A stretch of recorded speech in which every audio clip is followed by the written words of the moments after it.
على من كان نبيا وآدم بين الماء والطين وعلى آله وأصحابه أجمعين. أما بعد فقد قال الله عز وجل في شان حبيبه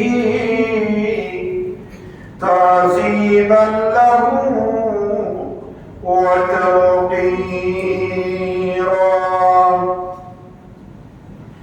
إن الله وملائكته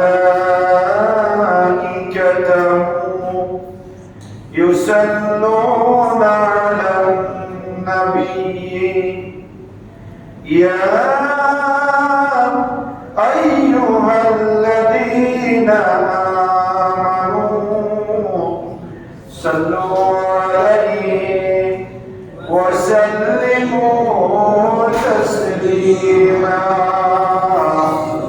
صلى الله على سيدنا محمد وآله وصحبه صلى الله على سيدنا محمد وآله وصحبه صلى الله على سيدنا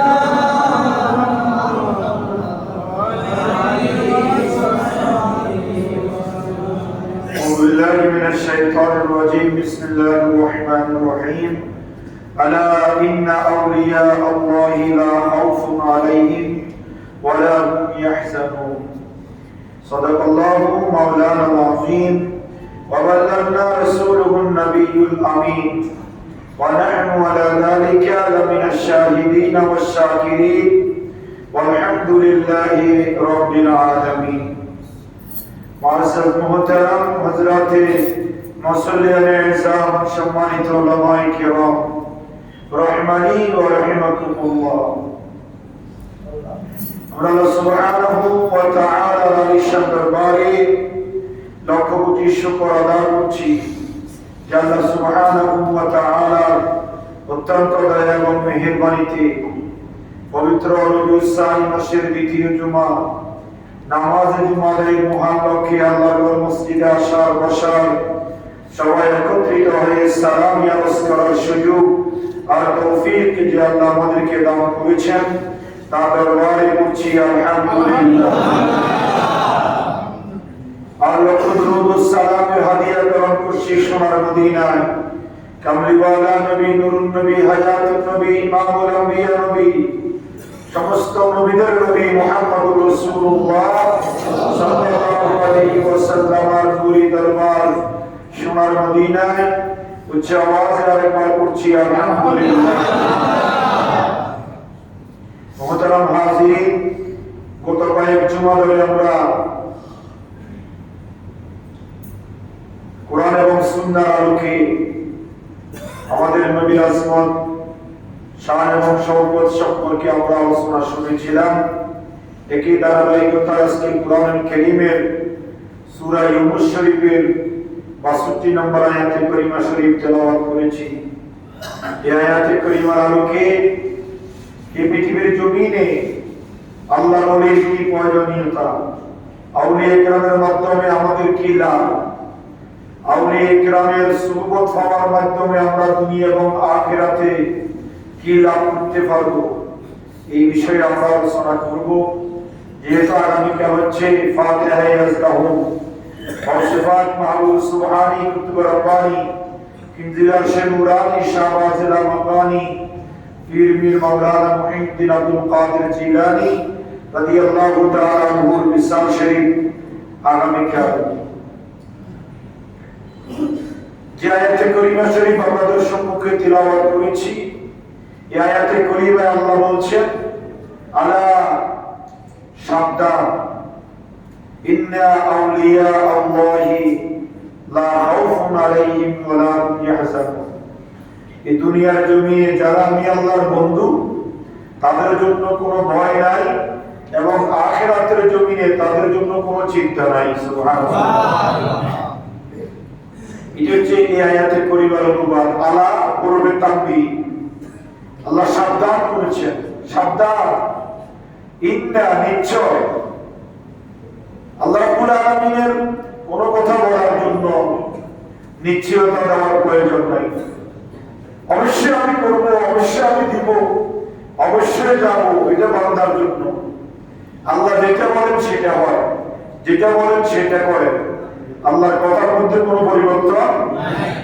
কিন্তু আল্লাহ এখানে আল্লাহ হরফে তাকবীর ব্যবহার করছেন, আবার আল্লাহ রাব্বুল আলামিন নিশ্চয়তা সূচক বাক্য ব্যবহার করে বলছেন ইন্না নিশ্চয় আউলিয়া আল্লাহ, যারা আমি আল্লাহর বন্ধু, ওলি মানে বন্ধু, ওলি মানে অভিভাবক, লা খাউফুন আলাইহিম ওয়া লা হুম ইয়াহজানুন, যারা আমার বন্ধু তাদের জন্য দুনিয়াতে কোনো চিন্তা নাই, আখিরাতে কোনো চিন্তা নাই, ভয় নাই। এটা হচ্ছে আয়াতে পরিবার সরল অনুবাদ। আমরা জানি বিরায়ত যেটা ওলি, আল্লাহর ওলিগণ যারা, তাদের তিনটা স্তর। কয়টা স্তর? তিনটা। একটা হচ্ছে প্রকৃতিগত, আর একটা হচ্ছে প্রধানকৃত, আর একটা হচ্ছে অর্জনকৃত। কয়টা? তিনটা। প্রকৃতিগত ওলি, প্রধানকৃত ওলি, অর্জনকৃত ওলি। পৃথিবীর জমিনে প্রকৃতিগত ওলিও এসেছে, আবার প্রধানকৃত ওলিও হয়েছে, আর অর্জনকৃত ওলি যেটা, সেটার পথ রাস্তা এখনো খোলা আছে, কিয়ামতের পূর্ব দিন পর্যন্ত খোলা থাকবে। সুবহানাল্লাহ। ওলি মানে অভিভাবক, ওলি মানে আল্লাহর বন্ধু। তো আল্লাহর বন্ধু হওয়ার জন্য, আল্লাহর বন্ধু হওয়ার জন্য রাস্তা এখনো কি খোলা আছে। কুরআন কারীমের সূরা আহজাবে মা কানা মুহাম্মাদুন আবা আহাদিন মির রিজালিকুম ওয়ালাকিন রাসূলুল্লাহি ওয়া খাতামান নাবিয়্যিন। সূরা আহজাবের এই আয়াতে পরিবার যখন নাযিল হলো বাশশারার প্রথম দিকে, মা কানা মুহাম্মাদুন আবা আহাদিন মির রিজালিকুম ওয়ালাকিন রাসূলুল্লাহি ওয়া খাতামান নাবিয়্যিন ওয়া কানা আল্লাহু বিকুল্লি শাইইন আলিমা। আল্লাহ বলেন মুহাম্মদুর রাসূলুল্লাহ সাল্লাল্লাহু আলাইহি ওয়াসাল্লাম তোমাদের কোনো পুরুষদের পিতা নয়। তিনি কে? তিনি হচ্ছেন ওয়ালাকিন রাসূলুল্লাহ, তিনি হচ্ছেন আল্লাহর রাসূল। সুবহানাল্লাহ। কে বলছেন? আল্লাহ। ওয়া খাতামান নাবিয়্যিন, এবং সর্বশেষ নবী।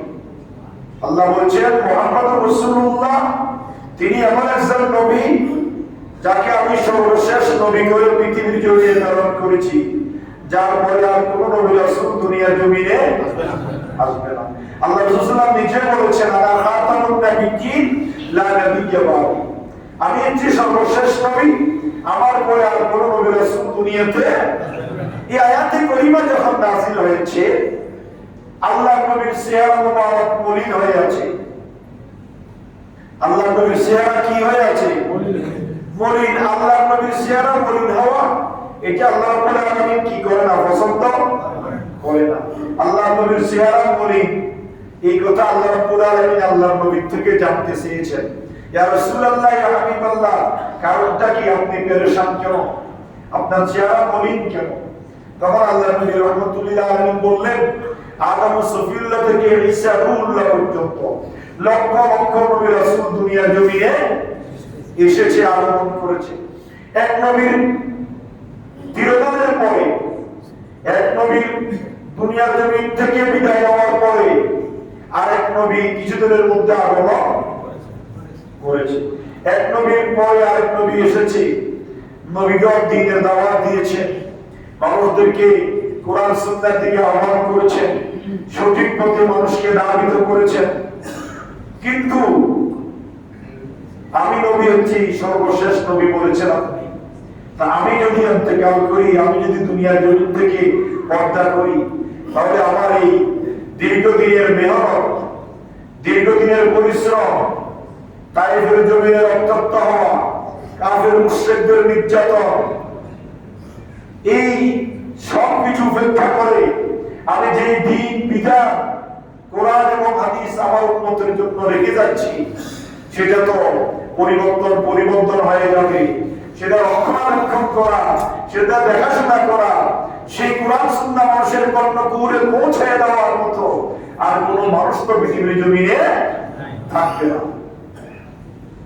তখন আল্লাহ রাব্বুল আলামিন হাকামুল হাকিমিন আল্লাহর নবীকে অভয় দিয়েছেন, ইয়া রাসূলুল্লাহ, ইয়া হাবিবাল্লাহ, এক দরজা আমি আল্লাহ বন্ধ করেছি আর হাজার দরজাকে আমি আল্লাহ ওপেন করে দিয়েছি। সুবহানাল্লাহ। নবুয়তের দরজাকে আমি আল্লাহ বন্ধ করেছি। আপনি হচ্ছেন খাতামুন নবিয়্যিন, সর্বশেষ নবী। আপনার পরে আর কোন নবী রাসূল দুনিয়ার জমিনে আসবে না। কিন্তু ইয়া রাসূলুল্লাহ, বিলায়াতের দরজাকে আমি আল্লাহ ওপেন করে দিয়েছি। সুবহানাল্লাহ। সেই বিলায়াতের সম্রাট মাহবুব সুবহানী কুতুব রব্বানী ফিজিল আরশে নুরানী শাহবাজেদা মাকানি পীর মীর মাওলানা মুহিউদ্দিন আব্দুল কাদের আল জিলানী রাদিয়াল্লাহু তাআলা হচ্ছেন সেই ওলিকুল সম্রাট। আমাদের নবী হচ্ছেন নবীদের সম্রাট আর গাউসে পাক হচ্ছেন ওলিদের সম্রাট। সুবহানাল্লাহ। আমি বলছিলাম ওলিদের স্তর কয়টি? তিনটি। একটা হচ্ছে প্রকৃতিগত, আর একটা হচ্ছে প্রদানকৃত, আর একটা হচ্ছে অর্জনকৃত। প্রকৃতিগত যিনি ওলি, যিনি মায়ের পেট থেকে মাদার জাত ওলি, মায়ের পেট থেকে ওলি হয়ে পৃথিবীর জমিনে আগমন করেছেন, তিনি হচ্ছেন আব্দুল কাদের জিলানী। সুবহানাল্লাহ। মুজাদ্দিদ আল-ফিসানি রাহমাতুল্লাহি আলাইহি। হযরত ঈসা রূহুল্লাহ। মনে রাখবেন, সমস্ত নবীরা ছিল ওলি। সুবহানাল্লাহ বলেন না? সমস্ত নবীরা আল্লাহর বন্ধু। কোনো ভুল আছে? কথা বলেন না? নবীরা আল্লাহর কি বন্ধু। হযরত ঈসা রূহুল্লাহ দুনিয়ার জমিনে আসার সাথে সাথে নিজের মা মরিয়ম আলাইহিস সালাতু ওয়াস সালামের পবিত্রতার ঘোষণা দিয়েছেন। সুবহানাল্লাহ বলেন না? তারপরে নিজের নবুয়তের এলান করেছেন। সুবহানাল্লাহ। তিনি বলেছেন, ইন্নী আব্দুল্লাহ। যখন ঈসা রূহুল্লাহ দুনিয়ার জমিনে তশরীফ এনেছেন, দুনিয়ার মানুষেরা ঈসা রূহুল্লাহকে আল্লাহর ছেলে বলা আরম্ভ করে দিল। নাউযুবিল্লাহ। মরিয়ম আলাইহিস সালাতু ওয়াস সালামকে আল্লাহর স্ত্রী বলা আরম্ভ করলো খ্রিস্টানেরা। যেহেতু ঈসা আলাইহিস সালামের কি নাই, আমরা ঈসা রূহুল্লাহ দুনিয়াতে আসার সাথে সাথে শুনতেছেন কাফের মুশরিকদের এই ধরনের অবাঞ্ছিত কথাবার্তা। তখন ঈসা রূহুল্লাহ দীপ্ত কণ্ঠে দাঁড়িয়ে বলছেন, ইন্নী আব্দুল্লাহ আতানিয়াল কিতাব ওয়া জাআলানি নাবিয়্যা ওয়া জাআলানি মুবারাকা। সুবহানাল্লাহ। ঈসা রূহুল্লাহ দীপ্ত কণ্ঠে ছোট অবস্থায়, শিশু অবস্থায়, দৌড়া থাকা অবস্থায় তিনি দুনিয়া আসার সাথে সাথে ঘোষণা দিয়েছেন, ইন্নী আব্দুল্লাহ। তোমরা যারা আমাকে আল্লাহর ছেলে বলছো, তোমরা ভুলের মধ্যে আছো। আমি আল্লাহর ছেলে নয়, আমি আল্লাহর বান্দা। সুবহানাল্লাহ। আতানিয়াল কিতাব, আমাকে আমার আল্লাহ কিতাব দিয়েছেন। ঈসা রূহুল্লাহকে কি কিতাব দিয়েছেন? ইনজিল। সুবহানাল্লাহ। ওয়া জাআলানি নাবিয়্যা, আল্লাহ আমাকে নবী হিসেবে কবুল করেছেন। ওয়া জাআলানি মুবারাকা, আমাকে আল্লাহ বরকত নিয়ামত দিয়েছেন। সুবহানাল্লাহ। তিনি এই কথা দ্বারা বুঝাতে চেয়েছেন যে আমার আম্মা আল্লাহর স্ত্রী নয়, আমি আল্লাহর ছেলে নয়। আমার আল্লাহ আল্লাহর বান্দী, আমি আল্লাহর বান্দা। সুতরাং তোমরা যা বলছো ভুল বলছো। সুবহানাল্লাহ। ঈসা রূহুল্লাহ মায়ের পেট থেকে ওলি হয়ে দুনিয়ার জমিনে এসেছেন, নবুয়তের মহান নিয়ামত পেয়েছেন। এটা হচ্ছে প্রকৃতিগত ওলি। আর একটা হচ্ছে প্রদানকৃত ওলি। আল্লাহর কোন ওলি মকবুল। মনে রাখবেন একটা কথা, ওলির ছেলে ওলি হয় না, ডাক্তারের ছেলে ডাক্তার হয় না, হুজুরের ছেলে হুজুর হয় না। এখন আমাদের দেশের যে পীর তরিকত আছে, এগুলো নিয়ে বিভিন্ন ধরনের বিভিন্ন কথা বলার সুযোগ পায়। কি জন্য জানেন? বাপ ওলি, বাপ মারা যাওয়ার পরে ছেলে দায়িত্ব পালন করে, ছেলে মারা যাওয়ার পরে নাতি, নাতির পরে পন্থী, পন্থী পরে পন্থী, সে কি আসলে আলেম কিনা, সে অলির উপযুক্ত কিনা, সে ফিসা হওয়ার যোগ্যতা আছে কিনা, এটা তো আমরা তদারকি করি না। এটা যদি হয় তাকে অলির ছেলে অলি, অলির ফিরের ছেলে ফির, হুজুরের ছেলে হুজুর, তাহলে তো ডাক্তারের ছেলে ডাক্তার হবে, লেখাপড়া আর কি নাই দরকার, হুজুরের ছেলে হুজুর হবে, লেখাপড়ার দরকার নাই, নবীর ছেলে নবী হবে, আর আল্লাহর দেওয়ার বিধানের প্রয়োজন নেই। নাউজুবিল্লাহ। এই জন্য অলি অলি হওয়া, ফির হওয়া বহুত বড় গুরুত্বের বিষয়। আমরা কিন্তু আমাদের সমাজে এই কিছু কিছু এগুলার কারণে আমাদের কিছু ভাইরা আমাদের গ্রাম সম্পর্কে, ফির বুজুর্গ সম্পর্কে বিভিন্ন কথাবার্তা বলে থাকে। এ বলার সুযোগ আমরাই করে দিচ্ছি। মনে করেন এই ফিরের ছেলে ফির দাবি নেন, লেবাসে ঠিক নেন, ও আলেমও না, সূরা ফাতিহা সহি করে পড়তে পারে না, কোন জায়গায় গেলে নামাজ পড়াতে পারবে না, এমন এবিলিটি যোগ্যতা তার নাই, কিন্তু সে বিশ্বাস আছে না, এইটা হইতে পারে না। বিশ্বাস হওয়ার জন্য কিছু ক্রাইটেরিয়া আছে, সে ক্রাইটেরিয়া যদি তার কাছে থাকে, সে ফির, সে বুজুর্গ, সে আলেম। ফির হওয়ার জন্য নাম্বার শর্ত হচ্ছে আলেম হইতে হবে, যে কোরআন হাদিস বুঝে, কোরআন হাদিসের জায়েজ না জায়েজ, বৈধ অবৈধ, হ্যাঁ, এই সম্পর্কে বিধান সম্পর্কে যা পরিপূর্ণ জ্ঞান থাকবে, সে ফির হওয়ার এবিলিটি যোগ্যতা রাখে। সুবহানাল্লাহ। কিন্তু আল্লাহর ওলিদের সাথে সম্পর্ক রেখে নিগাহে ওলি মে ইয়ে তাসিরো দেখি, বদৌলতি হাজারো মে তাকদীরো দেখি। সুবহানাল্লাহ। আল্লাহর ওলিদের সোহবতে থাকলে পরিত্য অর্জন করা যায়, বেলায়েতের পাওয়ার পাওয়া যায়। যেমন তাওসিফাত, তিনি ছিলেন মাদারজাতুলি, কোন সন্দেহ আছে? তিনি আল্লাহর মকবুল ওলি, তিনি ওলি হয়ে দুনিয়ার জমিনে এসেছেন। তিনি দুনিয়াতে আসার পরে রমজানের চাঁদ উদয় হয়েছে কি হয় নাই, তিনি আর দুধ পান করার উপরে নির্ভর করেছে। সুবহানাল্লাহ। সেদিন ছিল সমানের রমজানের প্রথম তারিখ, তো আকাশ মেঘাচ্ছন্ন, সবাই দ্বিধাদ্বন্দ্বের ভিতর আছে, চাঁদ দেখা যায় এই কোনো খবর আসে নাই। তখন কয়েকটা তাদের আধুনিক যুগ ছিল না, তিনি খবর নিয়েছে যে যে তাওসিফাত মহিউদ্দিন আব্দুল কাদের জিলানীর আগমন করেছে, আবু সালেহ মুসা জঙ্গিরি করে একটা সন্তান এসেছে, সে আজকে দুধ পান করেছে কিনা খবর নিয়ে দেখো। দুনিয়ার জমিনে আল্লাহর মকবুল হয়ে আগমন করেছে, তিনি হচ্ছেন আল্লাহর মকবুল ওলি। তিনার মাধ্যমে সেই দিন রোজা চাঁদ উদয় হয়েছে না হয়েছে সেটা নির্ধারিত হয়েছে। শেখ আব্দুল কাদের জিলানীর ঘরে একদিন একটা চোর বেটা ঢুকেছে। কি ঢুকেছে? চোর। চোর ঢুকার পরে সে ঘরের দরজা খোলা, বাংলা সূরা ঘর, তিনি মোরাকাবা মুশাহাদা বসে বসে আল্লাহর জিকির করছেন গভীর রাত্রিতে। এখন চোর বেটা ঢুকি আর বাইরে হওয়ার রাস্তা পাচ্ছে না, খুঁজে কি হয়ে গিয়েছে, চক্ষু অন্ধ হয়ে গিয়েছে, দেখতে পাচ্ছে না, বের হওয়ার সুযোগ নাই। তাওসিফাত তাই ফজর নামাজ শেষ করলেন, এশরাকের নামাজ শেষ করে তাসবিহ তাহলিল পড়ে খাদেমকে ডাকলেন যে শুনো, আমার ঘরে একটা মেহমান এসেছে, সে তো তাকে কিছু মেহমানদারি করার প্রয়োজন। সুবহানাল্লাহ। আমার ঘরের মেহমান খালি হাতে ফিরে যাবে সেটা তো হতে পারে না। খাদেম বলছে হুজুর তাহলে তাকে কি দিয়ে মেহমানদারি করব? তাহলে এমন একটা কিছু তাকে দাও যার দ্বারা তার দুনিয়া এবং আখিরাতের কল্যাণ হবে। সুবহানাল্লাহ। যার দ্বারা দুনিয়া এবং আখিরাতের কি হবে? কল্যাণ হবে।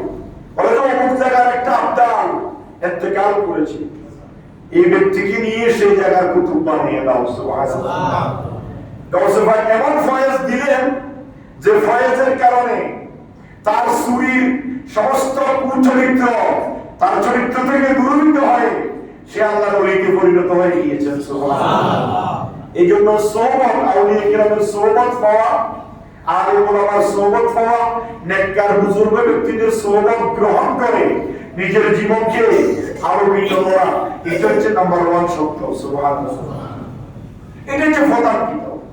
আর তৃতীয় নম্বরে হচ্ছে অর্জনকৃত ওলি, যারা মেহনত করে ইবাদত বন্দেগী করে, তাহাজ্জুদ, শাস্ত, দোহা, আওয়াবি, ফরজের কোনো ত্রুটি থাকবে না। ফরজের ক্ষেত্রে কোনো স্যাক্রিফাইস, কথা খেয়াল করবেন, ফরজের ক্ষেত্রে কোনো কি নাই, স্যাক্রিফাইস নাই। ফরজ নির্দিষ্ট সময়ে নির্দিষ্ট নিয়মে আদায় করতে হবে। যে আপনি মনে করেন, আমরা মনে করি যে এই অলি চিনা বড় মুশকিল। অলির পরিচয়টা আপনাদেরকে আজকে দিব। আমরা মনে করি আমার আওয়াজ বা হামকে তুমকে পুরো হয়ে গেলে সে অলি হয়ে যায়, আসলে নয়। শাইখ আবুল আব্বাস রাহমাতুল্লাহি আলাইহি বলছেন, আল্লাহকে চিনা সহজ। আল্লাহ হচ্ছে খালেক, আল্লাহ হচ্ছে কি খালেক, আল্লাহকে চিনা সহজ। আল্লাহ বান্দার গোটা পৃথিবীর মালিক, যার কোনো জিসমানি হাইসিয়ত নাই, যিনি নিরাকার খোদা, লা ইলাহা ইল্লাল্লাহ। কিন্তু ওরে সেটা বড় কঠিন। যিনি মাখলুক থেকে, আল্লাহ হচ্ছেন মাখলুক থেকে আলাদা খালেক, আর ওলি হচ্ছেন আমার মতো আপনার মতো সাধারণ মানুষ। কথা বলে ঠিক কি না? এই জন্য ওলি চিনা বড় মুশকিল। হযরত আব্দুল্লাহ ইবনে আব্বাস, রুয়ুসুল মুফাসসিরিন, আব্দুল্লাহ ইবনে আব্বাস রাদিয়াল্লাহু তাআলা আনহু বলছেন, ওলি বলা হয় ওকে, ওই ব্যক্তি ওলি যাকে দেখলে আল্লাহর কথা স্মরণ হয়। সুবহানাল্লাহ। যাকে দেখলে আল্লাহর ভয় মানুষের অন্তরে জাগ্রত হয়, সৃষ্টি হয়, সে হচ্ছে আল্লাহর ওলি। আর হযরত আলী রাদিয়াল্লাহু তাআলা আনহু, বেলায়েতের সম্রাট হযরত আলী রাদিয়াল্লাহু তাআলা আনহু বলছেন, ওলি ওই ব্যক্তি যার চেহারা শুষ্ক, বুকা, চক্ষু ভিজা সবসময়, আর যে ফেলে খিদা সবসময় আল্লাহর রাহে, আল্লাহর দরবারে কান্নাকাটি করে, আল্লাহর জন্য বেকরার, দুনিয়ার কোনো লোভ লালসা যার কাছে নাই, সে হচ্ছে প্রকৃত ওলি। সুবহানাল্লাহ। আমাদের তো ওলি আপনি কিভাবে চিনবেন? ওলি তারাই যারা নির্দিষ্ট সময়ে ফরজ আদায় করে। ফরজের ক্ষেত্রে কোনো কি নাই, ত্রুটি নাই। ফরজ আদায়ের সাথে সাথে নফলের কোনো ঘাটতি নাই। আল্লাহ রাসূল সাল্লাল্লাহু আলাইহি ওয়াসাল্লাম নফল ইবাদত করেন নাই? কথা বলেন না। আল্লাহ রাসূল সাল্লাল্লাহু আলাইহি ওয়াসাল্লাম নফল করেছেন। ফজর, রাত্রি, গভীর রাত্রিতে তাহাজ্জুদের নামাজ পড়েছেন। মা আয়েশা সিদ্দিকা, আমাদের আম্মা জান, আল্লাহ রাসূলের স্ত্রী বলছেন, ইয়া রাসূলুল্লাহ, আপনি তো আল্লাহর নবী, আপনার উপর আগের সবকিছু মাফ। আল্লাহ আপনাকে এত নিয়ামত দিয়েছে, এত সম্মান দিয়েছে, জান্নাত আপনি ইন্ট্রোডাকশন করবেন, উদ্বোধন করবেন, আপনার কোনো আগে পরে গুনাহ নাই। আপনি সারা রাত দাঁড়িয়ে দাঁড়িয়ে তাহাজ্জুদের নামাজ পড়ছেন, আপনার কদম মোবারক পানি এসে ফুলে ফুলে মোটা হয়ে যাচ্ছে, আপনি এত কষ্ট কেন করছেন? এত কষ্ট তো তারা করবে যারা গুনাহে ভরা। কথা বলে ঠিক কি না? আল্লাহ রাসূল বলছেন, আয়েশা রে, আল্লাহ আমাকে এত নিয়ামত দিয়েছেন, আফালাম আকুনা আবদান শাকুরা, আমি কি আল্লাহর শুকরিয়া আদায়কারী বান্দাদের অন্তর্ভুক্ত হব না? আল্লাহু আকবার। এজন্য আল্লাহ রাসূল তাহাজ্জুদের নামাজ পড়েছেন, ফজর নামাজের কিছুক্ষণ পরে ইশরাকের নামাজ পড়েছেন, ইশরাকের কিছুক্ষণ পরে দুহার নামাজ পড়েছেন, দুহার কিছুক্ষণ পরে শাস্তের নামাজ পড়েছেন, দুপুরের টাইমে জোহর নামাজ পড়েছেন, আসরের টাইমে আসর পড়েছেন, মাগরিবের পরে মাগরিব পড়েছেন, মাগরিবের পরে আবার 6 রাকাত তাহাজ্জুদের নামাজ পড়েছেন, তারপরে এশার নামাজ এশারের টাইমে পড়েছেন, তারপরে আপনি ঘুমানোর আগে আবার নফল নামাজ পড়ে তারপরে ঘুমিয়েছেন। সুবহানাল্লাহ। আল্লাহ রাসূল সব সময় কোরআন তেলাওয়াত করতেন। সকালবেলা, জোহরের পরে, আসরের পরে, মাগরিবের পরে, এশারের পরে। আল্লাহ রাসূল আমলের মধ্যে দেখা যায় আল্লাহ রাসূল সাল্লাল্লাহু আলাইহি ওয়াসাল্লাম সব সময় প্রতিদিন প্রতিনিয়ত কোরআন কারীম তেলাওয়াত করতেন। সুবহানাল্লাহ। যার উপর কোরআন নাযিল হয়েছে, যার কাছে কোরআন শোনার ভিতরে, তিনি প্রতিদিন কি করতেন? কোরআন তেলাওয়াত করতেন। এই জন্য ওলি চিনা বড় মুশকিল। আল্লাহ রাসূল সাল্লাল্লাহু আলাইহি ওয়াসাল্লাম আরেকটা আয়াতে করিমার তাফসীরের ভিতর আউলিয়া কিরামের নিদর্শন পরিচয় এসেছে, ওয়াল্লাযীনা মাআহু আশিদ্দাউ আলাল কুফফার রুহামাউ বাইনাহুম তারাহুম রুকআন সুজদা। সুবহানাল্লাহ বলেন।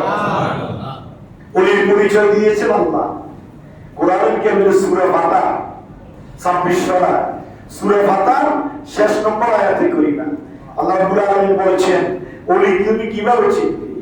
ওলি হচ্ছে তারা যারা কাফেরদের ব্যাপারে কঠোর, কাফেরদের সাথে তার কোনো সমঝোতা নাই, কট্টর কাফের বিরোধী।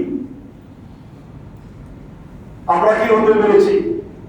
আমাদের মুসলমানরা হিন্দুদের শারদীয় দুর্গায় বাজার করতেছে, কেনাকাটা করতেছে, যাইতেছে, বক্তৃতা দিচ্ছে, দেখতেছে, নাচতেছে। তো কবে এটা একমত? মনে রাখবেন এখন আর ওই একমত নাই। ইসলামের প্রথম যুগে কাফেরদেরকে যাকাত দেওয়া জায়েজ ছিল। যাকাতের 8 টাকা, কয় টাকা বলেন না? 8 ব্যক্তিকে যাকাত দিতে হবে। ইন্নামাস সাদাকাতু লিল ফুকারা ওয়াল মাসাকিন ওয়াল আমিলিনা আলাইহা ওয়াল মুআল্লাফাতি কুলুবুহুম ওয়া ফির রিকাব ওয়াল গানিমিনা ফি সাবিলিল্লাহি ওয়া সাবিল ফারিদাতুম মিনাল্লাহ। এখানে 8 জন ব্যক্তিকে যাকাত দেওয়ার কথা আছে। কথা কি আর করেন? কয়জন ব্যক্তিকে? বলেন না সবাই কয়জন? 8 জনের মধ্যে একজন আছে ওয়াল মুআল্লাফাতি কুলুবুহুম। ওই সমস্ত কাফেরদেরকে যাকাত দাও। যাকাত দেওয়ার কারণে কাফেরের অন্তরে ইসলামের প্রতি আগ্রহ সৃষ্টি হবে, মহব্বত সৃষ্টি হবে, সে ইসলামের দিকে ধাবিত হবে। এই জন্য ইসলামের প্রথম যুগে কাফের মুশরিকদেরকে যাকাত দেওয়া কি ছিল? জায়েজ ছিল। এখন বর্তমান যুগে এসে ওমর ফারুক, ওসমান, আলী, মুর্তজার পরে ইসলাম যখন ব্যাপক প্রসারিত লাভ করেছে আর কাফের মুশরিকদেরকে যাকাত দেওয়া এই আয়াতটা মনসুখ হয়ে গিয়েছে। এই অংশটা ওয়াল মুআল্লাফাতি কুলুবুহুম, কাফের মুশরিকদেরকে যাকাত দেওয়া কি নাই? জায়েজ না। কেন? মানে ইসলাম এখন বহুল প্রচারিত, এখন আর তাদেরকে বুঝিয়ে ইসলামের দিকে আনার কোনো দরকার নাই। অনুরূপভাবে তাদের কোনো শারদীয়তে আমরা গিয়ে বাবা দেওয়া, অন্তর থেকে ঘৃণা করতে হবে। মান রাআ মিনকুম মুনকারান ফালিয়ুগাইয়িরহু বিয়াদিহি ফাইন লাম ইস্তাতি ফাবিলিসানি ওয়া ইন লাম ইস্তাতি ফাবিলকলবি যালিকা আদাফুল ঈমান। তুমি যদি অন্তর দিয়ে ঘৃণা না করতে পারো, তোমার ঈমানের দুর্বলতা আছে। এখন আপনি গেলেন হেকমত, বলে আমার নির্বাচনী এলাকা আমি যদি ভবিষ্যতে নির্বাচন করি তাহলে তো হিন্দুর ভোটও আর আসে। আর যদি তাদের সারা দিয়ে যাই, বাবা দিই, বক্তৃতা দিই, তাহলে তারা আমার ভোট দিবে। কথা বলেন না? উদ্দেশ্য তো এটাই নাকি আরেকটা আছে?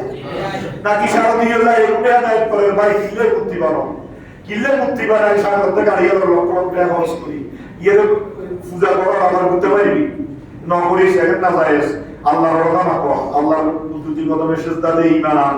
কেউ সারা দিয়ে দুর্গে যায় এটা বলছে না? কথা বলেন না? আলেম বলেন, আলেম বলেন, রাজনৈতিক নেতা বলেন সারা দিয়ে দুর্গে যায়, কেউ কি এই কথা বলছে না? গেছে কি জন্য? ভোট চাওয়ার জন্য। আমি আসছি আমার নির্বাচনী এলাকায় আমাকে ভোট দিবে, নাউজুবিল্লাহ বলেন না? আল্লাহ রাসূল সাল্লাল্লাহু আলাইহি ওয়াসাল্লাম ভোট চাওয়ার জন্য সিদ্দিক আকবর, ফারুক আযম, ওসমান আলী ভোট পাবে, নির্বাচিত হবে, ক্ষমতা থাকতে পারবে, এই উদ্দেশ্য নিয়ে কাফের মুশরিকদের সাথে সমঝোতা করে নাই। আল্লাহ রাসূলের হাদিস আছে, তুমি কাফের মুশরিকদের রাস্তায় দেখলে রাস্তা সংকীর্ণ করো, ডান দিকে দেখলে বাম দিকে চলে যাও। এখন আমি কাফের মুশরিকদের সামনে নমস্কার দিই, একবারে অবনত করিয়ে ইসলামের দিকে দাবিত করার কোনো দরকার নাই। ইসলাম এখন ব্যাপক প্রসারিত। সুবহানাল্লাহ বলেন না? আমি বলছিলাম সূরা ফাতিহা 26 সূরা, এটা তাফসীর দেখবেন। আমার কথা যদি কারো মতের বিরোধিতা হয়, এটা তাফসীর, এই আয়াতের তাফসীর দেখবেন 26 সূরা সূরা ফাতিহা শেষ আয়াত, ওয়াল্লাযীনা মাআহু আশিদ্দাউ আলাল কুফফারি রুহামাউ বাইনাহুম তারাহুম রুকআন সুজদা। কাফেরের ব্যাপারে কঠোর আর মুমিনদের ব্যাপারে নমনীয়, রুকু সিজদা করে, আল্লাহর অনুগ্রহ তালাশ করে এবং তাদের চেহারার ভিতরে নামাজের সিজদার নিদর্শন থাকে। তারাই হচ্ছে আল্লাহর ওলি। জোরে বলেন সুবহানাল্লাহ। তারাই হচ্ছে আল্লাহর কি ওলি। যাদের কাছে, যাদের চেহারা নূর ভাসে। কিসের নূর? আল্লাহ লিপস্টিক, সেরকম পাউডার মাগি নূর ন, কালো, কিন্তু চেহারা থেকে নূর বিকশিত হয়। যে নূর মানুষের অন্তর দিয়ে অন্তরকে পরিষ্কার করে, তারাই হচ্ছে আল্লাহর ওলি। সুবহানাল্লাহ। ওলি চিনা বড় কঠিন। আল্লাহকে চিনা যায় সহজে, আল্লাহ জানেন। ওলি হচ্ছে মাখলুক, আমার মতো আপনার মতো। কিভাবে শিখবেন? এই জন্য আমি বলছিলাম বেলায়েতের তিনটা স্তর। তৃতীয় নম্বর স্তর হচ্ছে অর্জনকৃত। অর্জনের মাধ্যমে আমি নিজের জীবনকে আল্লাহর জন্য উৎসর্গ করে দেওয়া। হারামের কিঞ্চিত পর্যন্ত তার কাছে থাকবে না। সুবহানাল্লাহ বলেন। ফরজ তরক হবে না। ফরজ কি হবে না? তরক হবে না। বড় আফসোস আমাদের জন্য। আমরা অতই দাবি করি অনেকে, দরবারের শায়েখ, সাজ্জাদের ঋষি আছে না আমাদের এলাকাতে, আমাদের দেশে। সিটিং বাটফারি, শরীয়ত বিরোধী সব কার্যকলাপ তার কাছে আছে। কিন্তু সাজ্জাদের ঋষি, ফিশার, কোন ফিরে এই পর্যন্ত বলে না সেলদানাদিস দুই একজন ছাড়া, আহারে হক যারা আছে তারা ছাড়া। এই জন্য আমাদেরকে অর্জন করতে হবে। অর্জন কি তৈরি এখনো সুযোগ আছে, এখনো সুযোগ আছে। কিয়ামতের পূর্বে পর্যন্ত সুযোগ আছে। আপনি নামাজ পড়বেন, রোজা রাখবেন, হজ করবেন, যাকাত দিবেন, আল্লাহ রাসূলের দাওয়াত দেবেন, জিকির আজকার করবেন, ফরজ তরক হবে না, অন্যায় অবিচার আপনার কাছে থাকবে না। তা আপনি বেলায়েতের পাওয়ার লাভ করতে পারবেন। আল্লাহর ওলির সাথে আপনার সম্পর্ক আসলে সে ওলির তাওয়াজ্জু, যদি তিনি হক ওলি হন, তার তাওয়াজ্জু আপনার শিরের ভিতরে আসবে। আপনার থেকে অলৌকিক ক্ষমতা প্রকাশিত হবে। শুধু কারামাত প্রকাশিত হলে সে যে ওলি তা নয়। এটা যদি আমরা অর্জন করতে পারি, তাহলে আমরা আল্লাহর মকবুল করতে পারবো। সুবহানাল্লাহ বলেন। নৌকা মাঝে যারা চলে না, চলে ওলির কেন প্রয়োজন? নৌকা মাঝে ছাড়া চলে না। হায়াতের নৌকা আল্লাহর ওলি ছাড়া চলে না। আপনি আকাশের অস্তিত্ব চন্দ্র, সূর্য, নক্ষত্র দ্বারা, কথা বলে ঠিক কিনা? দুনিয়ার অস্তিত্ব আল্লাহর ওলিদের দ্বারা, আলেম ওলামার দ্বারা। সুবহানাল্লাহ। জাহিরি চন্দ্র, জাহিরি আলো হচ্ছে চন্দ্র এবং সূর্য, যেগুলো সচরাচর আমাদেরকে আলো দিচ্ছে, কিরণ দিচ্ছে। আর বাতিনি আলো হচ্ছে আল্লাহর ওলিরা। সুবহানাল্লাহ। আলেম ওলামা নামাজের বাহ্যিক দিক আপনাকে ঠিক করে দিবে, ফরজ ওয়াজিব মুস্তাহাব সেই সমস্ত দিকগুলো। কিন্তু যারা আল্লাহর ওলি, তারা আপনার অন্তরকে আল্লাহর সাথে কানেকশন করাই দিবে। সুবহানাল্লাহ। আপনার নামাজ কাবিলে কবুল হবে, যে নামাজের মাধ্যমে আপনি আল্লাহ এবং তার রাসূলকে দেখতে পাবেন। সুবহানাল্লাহ। সুতরাং আমাদেরকে এই জগতে ওলির অনেক প্রয়োজন।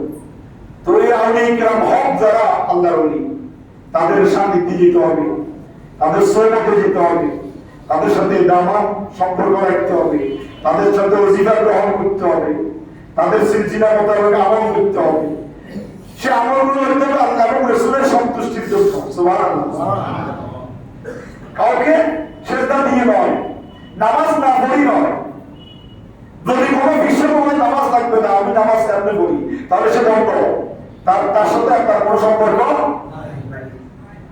আর এই জন্য ফিতরা লাগে বলা হয়েছে, আপনি কাকে ফিত করবেন? ফিতরা লাগে 2-4 মাস, 1 বছর, 2 বছর, 8 বছর, 10 বছর পর্যন্ত তার বেশি বেশি করতে হবে। তার কাছে বীরের আলামত কি আছে, শরীয়ত বিরোধী কোনো কাজ আছে কিনা, তার স্বভাব চরিত্র, আখলাক, লেনদেন সব ঠিক আছে কিনা, তারপরে বীরের উপর বায়াত দিবেন। আপনি ভোট করি আমরা ফিতরি দেব। আবার কিছু মুরিদ আছে ওই বীরের তরকা ধরে ধরে নিতে পারে, তার কিছু বেনিফিট আছে, সে দরবারে নিয়ে ঢুকে দিয়ে মুরিদ করে শেষ।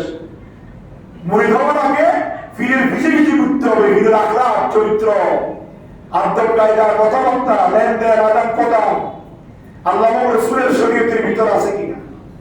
সে যদি ওই ফির যদি ওইভাবে হক্কানি হয়, তারপরে আপনি তার হাতে বায়াত গ্রহণ করবেন, সিলসিলার সওয়াব দিবেন, সে আপনাকে ওজিফা দিবে, ওজিফা তেলাওয়াত করবেন, তারপরে আপনি কোরআন সুন্নাহ মতে আমল করবেন। ফিশা মুরিদ সিদ্ধা সুন্নাহ তার কাছে ফাঁসি দিয়ে বসে রয়েছে, একদিন হিসাবে বলে না যে দাঁড়িয়ে কিনা কথা বলেন না। তো তুমি কি হিসাব বলে তোমার মুরিদরা আল্লাহ রাসূলের বই অন্তরে আনতে পারবে না, তুমি কিসের হিসাব? ফির মুরিদি, কিছু ফির মুরিদি আছে ব্যবসা, আর কিছু ফির মুরিদি আছে আল্লাহ এবং রাসূলকে পাওয়ার জন্য, পরকালে জান্নাত পাওয়ার জন্য। সুবহানাল্লাহ। ওই যে ফিরের মাধ্যমে আপনি জান্নাত পাবেন, আল্লাহ রাসূলকে পাবেন, আল্লাহকে পাবেন, সেই ফিরের দামান আপনাকে ধরতে হবে। আসল ফির, অরিজিনাল ফির এখনো আছে না নাই? আছে। আমরা মনে করি ফির মুরিদি শুধু বাংলাদেশে নয়, মদিনা শরীফে কয়েকটা খানকা আছে, প্রতি বৃহস্পতিবারে সেখানে মিলাদ কিয়াম জিকির আজকার বিরিয়ানি পাকানো হয়। আমি নিজেও সেখানে কয়েকটা দরবারে গিয়ে শরীক হয়েছি। আপনারা মনে করেন যে শুধু এগুলা কোথায়? মদিনা শরীফের বিভিন্ন এলাকাতে। আগে আওলাদ রাসূল সিলসিলা, তাদের সিলসিলা অনুযায়ী এখনো তারা প্রতি সপ্তাহে হালকায় জিকির মাহফিল করে। আসরের পর থেকে আসর নামাজ জামাতে হয় খানকায়, আসরের পর থেকে তরকিন হয়, আলোচনা হয়, জিকির আজকার হয়, মাগরিবের পরে জিকির হয়, আওলাদের নামাজ হয়, তারপরে মিলাদ কিয়াম হয়, এশার নামাজ বা জামাত আদায় করি, তারপরে সবাইকে বিরিয়ানি খাওয়াই, তারপরে বিদায় দেওয়া হয়। মদিনা শরীফে কয়েকটা দরবার এখনো আছে। তো হক যদি দরবারে আপনি শামিল হতে পারেন, তারা আপনাকে হকের দিকে ডাকবে। কিন্তু যে হিসাব নিজেও নামাজ পড়ে না, মুরিদকেও বলে না, ভয়। কিছু কিছু মুরিদ আছে একবারে টাকা পয়সার মালিক, গাড়ির মালিক, কিন্তু তার ইনকামটা কোথায় থেকে হচ্ছে, গাড়ির মালিক কিভাবে হলো, তার স্ত্রী ব্যাপারটা চলতেছে, সে দেখতেছে, হিসাবের সামনে নিজের মাইয়ে রাখতেছে, স্ত্রীকে আর দিতেছে, কিন্তু ব্যাপারটা হিসাব করে না যে তোর স্ত্রীর হাত মুজে মা মুজে ভরাই ভোগে ভরাই না ঘরের সামনে আন, সে কি হিসাবে? এই জন্য সাবধান। এই জন্য আমাদেরকে, আমরা ফির মুরিদিকে অবজ্ঞা করবো না। আমাদের দেশে অনেকে ফির মুরিদিকে অবজ্ঞা করে, মাজারকে অবজ্ঞা করে। অবজ্ঞা করবেন না, মাজারে আল্লাহর ওলিরা আছে, তাদের কাছে যাবেন, জিয়ারত করবেন। ফাইন্না তুযাক্কারুল মাউত, মাজারে যায় জিয়ারত করলে আপনার অন্তরে মৃত্যুর ভয় আসবে। কি ভয় আসবে? এই ব্যক্তি তো একজন আলেম ছিল, এত বড় আলেম হয়েও সেও আজকে মাটির নিচে গর্তের ভিতরে, আমি কি?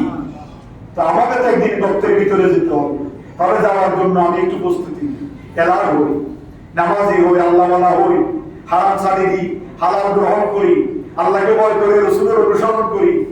এইটা আপনার অন্তরে আসার জন্য আপনি জিয়ারত করবেন, আর এই কেরামের দরবারে যাবেন।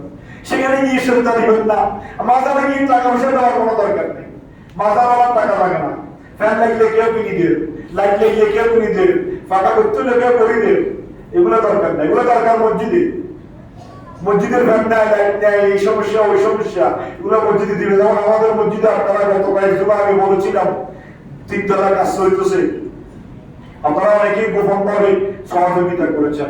আমাদের ইনশাআল্লাহ ভবিষ্যতে আমাদের একটা জেনারেটর আপনারা এখানে দেখতে পাচ্ছেন ওজুখানার পাশে, দীর্ঘদিনের আগে জেনারেটর, এটা নষ্ট হয়ে যাচ্ছে, এটা স্টাডিতে কষ্ট হয়, আওয়াজ বেশি, এখানে নামাজ পড়াইতে কষ্ট হয়। তো আমরা সেল সিস্টেমের একটা নতুন আধুনিক জেনারেটর নেওয়ার জন্য আমরা আমাদের সভাপতি মহোদয় সহ আমরা একটা সিদ্ধান্ত নিয়েছি। তো আপনারা আপনাদের দানের হাত প্রসারিত করবেন, শুধুমাত্র জেনারেটরের জন্য আপনারা গোপনীয় ভাবে কিছু টাকা পয়সা আমাদের কমিটির লোকরা আছে তাদের হাতে দিবেন। এই কয়েকজনে মহাদিন সাহেবের কাছে রশিদ বই আছে, রশিদ আগে দিয়ে যাবেন, একটা আলাদা রশিদ থাকবে জেনারেটরের জন্য, সেখানে দিবেন আপনারা। এই জেনারেটরের জন্য যদি আপনি দেন, সবকায়ে জারিয়া, সবকায়ে কি জারিয়া, কি আমার ততদিন পর্যন্ত জেনারেটরটা চলবে। জেনারেটর চলবে কি জন্য? মুসল্লির নামাজের জন্য। তাহলে এটা সওয়াব, আপনি মারা গেলেও আপনার কবরে কি করতে থাকবে? পৌঁছতে থাকবে। কিন্তু আপনি মাজারে দিবেন, সেখানে দান বাক্স থাকে, সে বাক্স কয়েকটা ভাগ হয়, একটা এমপি, একটা মন্ত্রী, একটা এলাকার গুন্ডা বান্ডা, একটা যারা এখানে বাংলাদেশ তারা, আরেকবার আরেকজনের জানি বলতেছি না জানি বলতেছি না, কথা বুঝছেন? এই জন্য আমরা দরবারে যাবেন, যাইও না বলি মন বেড়ে দেওয়া হবে না। ওই দরবারে যাবেন, জিয়ারত করবেন, সেখান থেকে ফয়েজ নেবেন, ইচ্ছা করে সেখানে কিছু দেওয়ার কোনো দরকার নেই। দিবেন যেখানে দরকার সেখানে। মসজিদে দরকার এখানে দেন, এখানে এখানে ফ্যান নাই, উপরে জানালা নাই, অজু করার সমস্যা, এগুলো করেন সব কাজে আর আজীবন থাকবে। মাথায় কি মোমবাতি দিনের বেলায় কাজ কি? মোমবাতি জ্বালাবেন রাত্রে, আপনি এখানে ফ্যান নাই, কারেন্ট নাই, লাইট নাই, আপনি একটা মোমবাতি জিয়ারত করলেন, কোরআন শরীফ পড়লেন, তাহলে মোমবাতি ঠিক আছে। দিনের বেলা 100টা মোমবাতি জ্বালা দিয়ে চলে আসলেন, মাথার কন্যা যে বন্ধ করে দেখিলে যাবে। দিনের বেলা এখন কাজ কি? মোমবাতি হয়নি, কোনো মাথার বলেনি। আর আমি আরেকটা এক জায়গায় লিখতে বসতে ছিলাম, মাজারে মহিলা দেওয়া নিষেধ, এই কারণে আমার রসটা যুদ্ধ বন্ধ হয়ে গেছে, আর আমাকে দেওয়া হচ্ছে না।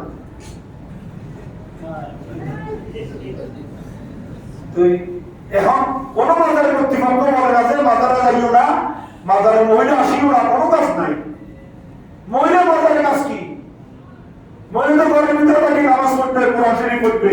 হ্যাঁ, কত যদি মনের দিক সাথে বলা নাই, কারোর সাথে বলা নাই, আকবর সাথে বলা নাই, তুই করতে বলি সোয়াব ফসাল্লাহ আর ইয়ার আমাদের বন্ধুগির হাদিয়া আকবর সাহেব রুয়ে পৌঁছাইল, মনের দিশা রুয়ে পৌঁছাইল। তাদের ছিল আমার ছেলে মেয়ে, আমার স্বামী, আমার পরিবারের উপর রহমত নাযিল করো। তুমি দোয়া করো। আল্লাহ রাসূল হুজরার ভিতরে দাফন হয়েছে। আম্মা আয়েশা সিদ্দিকা প্রতিদিন যেতেন, জিয়ারত করতেন, সেখানে থাকতেন। যেদিন আবু বকর সিদ্দিককে দাফন করছে, আল্লাহ রাসূলের স্ত্রী আয়েশা সিদ্দিকা তখনও যাইতেন। কেন? একটা স্বামী আর একটা বাবা। যেদিন ওমর ফারুককে দাফন করা হয়েছে, হযরত আম্মা আয়েশা সিদ্দিকা তারপর দিন থেকে সেখানে যাইতেন না। কেন? কাজে এটা আমার আব্বা, এটা আমার স্বামী, দুজনকে দেখা দেওয়া আমার জায়েজ, কিন্তু ওমর ফারুক তো দেখা পুরুষ, তাকে দেখা দেওয়া আমার জায়েজ না, এই জন্য আমি আর সেখানে গিয়ে যাবো। সুবহানাল্লাহ বলেন। এটা হচ্ছে বড় দলিল, মহিলা মাজারে না যাবো। এখন মহিলা গেলে মাজারে কিছু আওয়াজের টাকা পয়সা একটু বেশ পড়ে, আপনারা পুরুষ গেলে তো জিয়ারত করতে এই টাকা দেন না, এটাই সমস্যা। যাই হোক, কেউ নেগেটিভ পাঠবেন না, সঠিকটা পাইবেন, সঠিকটা গ্রহণ করবেন। আল্লাহর ওলির দামান ধরবেন, জিয়ারত করবেন, আউলিয়া কিরামের অনুসরণ করবেন, আউলিয়া কিরামের সুন্নাত তার করবেন। হ্যাঁ, ওলি হওয়ার জন্য মনে চিন্তা রাখবেন, ওলির দরজা এখনো কি খোলা। ওলি হওয়ার জন্য হারাম বর্জন করতে হবে, সুদ ঘুষ বর্জন করতে হবে, জানাজা বিষয় বর্জন করতে হবে, ফরজ ঠিক রাখতে হবে, ওয়াজিব ঠিক রাখতে হবে, সুন্নতে মুআক্কাদা ঠিক রাখতে হবে, সুন্নতে জায়েদা ঠিক রাখতে হবে। তারপরে যদি আপনি আস্তে আস্তে পারেন নফল ইবাদত করবেন, এই ইবাদতের মাধ্যমে আপনি আল্লাহর বন্ধু হতে পারবেন। আল্লাহ আমাদের সবাইকে কবুল করুক। আমিন। আর একটি মাসালা বলে দিয়ে শেষ করছি, টাইম শেষ, অবার হয়ে গিয়েছে, তারপরে বলতে বাধ্য। এই আমার কিছু মুসল্লি, 5 ওয়াক্তের মুসল্লি দেখি আমার আগে রুকুতে চলে যায়, সেজদায় চলে যায়, সালাম ফিরে ফেলে। এটা আমি এতবার বলার পরেও তাদের বোধগম্য নাই। আরে আপনি বলেন ইমামের আগে যদি আপনি রুকুতে যান, আপনার নামাজ হবে না। ইমামের আগে যদি সিজদা থেকে উঠেন, নামাজ হবে না। ইমামের আগে আপনি কোনো কাজ করে ফেললে, ইমামের আগে কি সালাম ফিরানোর আগে কি আপনি বাইরে যেতে পারবেন না? তাহলে আপনার এত তাড়াহুড়ো কিসের?